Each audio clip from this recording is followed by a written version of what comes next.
السلام علیکم ورحمۃ اللہ وبرکاتہ۔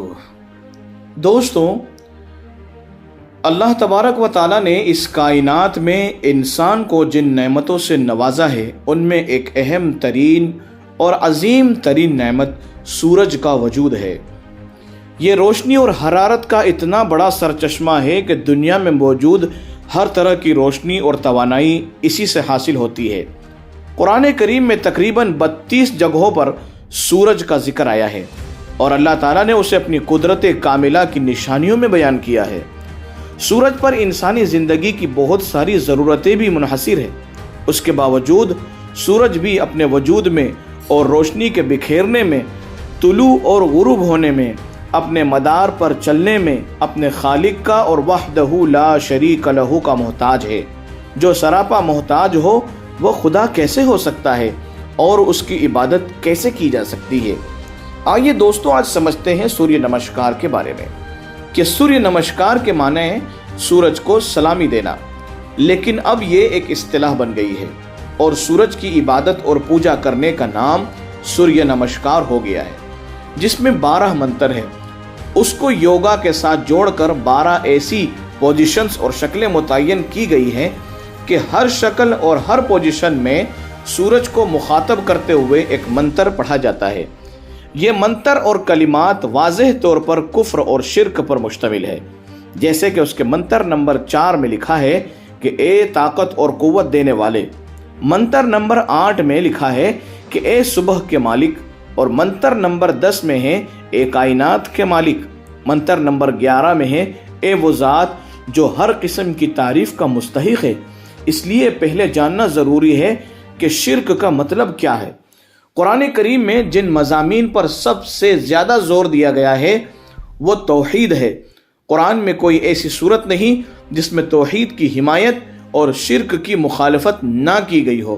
توحید کا مطلب یہ ہے کہ یہ عقیدہ رکھنا کہ اللہ تبارک و تعالیٰ اپنی ذات اور صفات میں یکتا ہے، یعنی یہ عقیدہ رکھنا کہ اللہ تعالیٰ صرف اور صرف ایک ہے، دو یا زیادہ نہیں ہے۔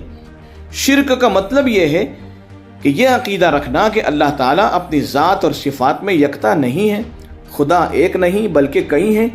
توحید اور شرک ایک عقیدہ ہے جو دل اور دماغ کا عمل ہے۔ اللہ کے علاوہ کسی دوسرے کے سامنے نماز جیسی ہیئت بنانا، غیر کے لیے روزہ رکھنا، بیت اللہ کے علاوہ کسی گھر کا عبادت سمجھ کر چکر لگانا، اللہ کے علاوہ کسی کے لیے نظر و نیاز ماننا، سجدہ کرنا، دعا مانگنا، یہ سب شرک کے اندر شامل ہے۔ اس لیے سوریہ نمسکار یعنی خدا کی طرح سورج کی تعریف اور توصیف بیان کرنا، اسی کو کارساز سمجھنا، اس کو کائنات کا خالق سمجھنا، اس کو زندگی دینے والا سمجھنا، اس کی غایت درجے تعظیم کرنا، خواہ یوگا ہی کی شکل میں ہو، شرک ہے جو ناجائز اور حرام ہونے کی وجہ سے ناقابل قبول بھی ہے۔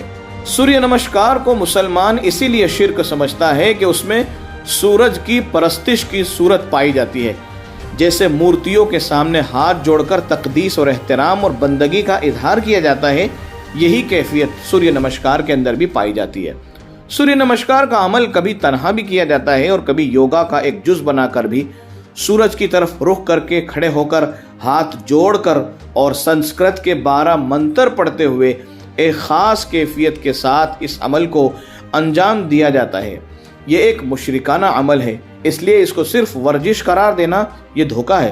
مجھے اچھی طرح یاد ہے کہ 2-3 سال پہلے جب یوگا کی بحث چھڑی ہوئی تھی اور بعض لوگوں نے کہا کہ یہ تو ورزش کی ایک شکل ہے اور نماز میں بھی ایسی صورتیں پائی جاتی ہے جو جسمانی ورزش کی ہیں، تو RSS کے بعض بڑے لیڈران نے کہا تھا کہ یہ دعویٰ صحیح نہیں ہے۔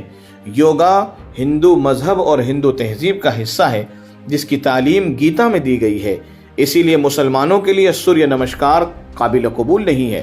اور اسلام کے عقیدہ توحید کے سلسلے میں یہ بات یاد رکھنے کی ہے کہ کسی شخص کے مسلمان ہونے کے لیے صرف یہ کافی نہیں ہے کہ وہ لا الہ الا اللہ کا اقرار کرتا ہو، بلکہ یہ بھی ضروری ہے کہ وہ اللہ کے سوا کسی بھی شے کی معبود ہونے کا انکار کرے، بلکہ یہ بھی ضروری ہے کہ وہ اللہ کے سوا کسی بھی چیز کے معبود ہونے کا انکار کرے۔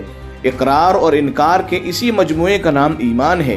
اس لیے ہر مسلمان کے ذہن میں یہ بات واضح ہونی چاہیے کہ سوریہ نمسکار ایک مشرکانہ عمل ہے اور ہم کسی قیمت پر اس کو قبول نہیں کر سکتے۔